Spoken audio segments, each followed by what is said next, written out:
Hi everyone, my name's Maddie. I'm usually part of the evening meeting at Grace Church, and you join me today from my half-decorated room just to share with you some things I've been learning about evangelism in recent months.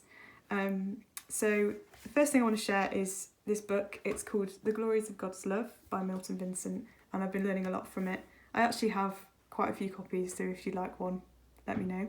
The book is full of reasons why we should preach the gospel to ourselves every day, and one of the reasons that Vincent talks about is that it increases our heart for the lost, and he makes reference to the book of Romans, which the Apostle Paul wrote, and basically a lot of Romans is full of Paul just celebrating the gospel. In chapter 8 he talks about how there is now no condemnation for those who are in Christ Jesus. He talks about the joy of belonging to the Spirit and being able to call God our Father. He talks about how nothing in all of creation can separate us from God's love in Christ Jesus. And then he doesn't stop there, and he goes on to say that he has great sorrow and unceasing anguish in his heart for those that don't know these truths and that don't know Jesus. And he says in chapter 10, my heart's desire and prayer to God for them is that they may be saved. And I think Vincent's point with this is that the more we know and rejoice in the gospel for ourselves, the more our hearts are broken for those who don't know Jesus. And I was thinking about this in my own life, and I was thinking that that's probably true, that the times when I am heartbroken for my friends are usually the times when I'm amazed at God's love for myself, and I'm amazed at Jesus' sacrifice.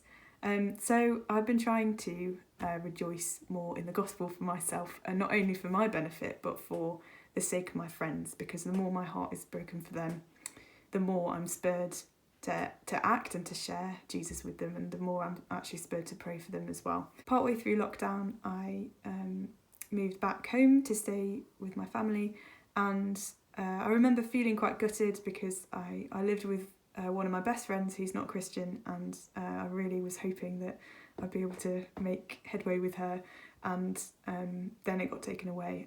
But actually, since being home, God's opened up new doors of opportunities to spend time with my old school friends that usually I wouldn't see particularly often, but now I see once a week on Zoom for a pub quiz, and more recently in their gardens and stuff like that. And there hasn't been much fruit yet, but one thing I heard a preacher say once is that God may be doing 3,000 things at any moment, and we might be aware of 3 of them.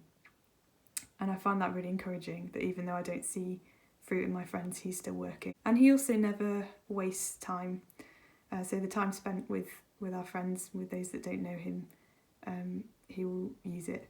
So I hope some of that's been encouraging, and I hope you have a great week. Bye.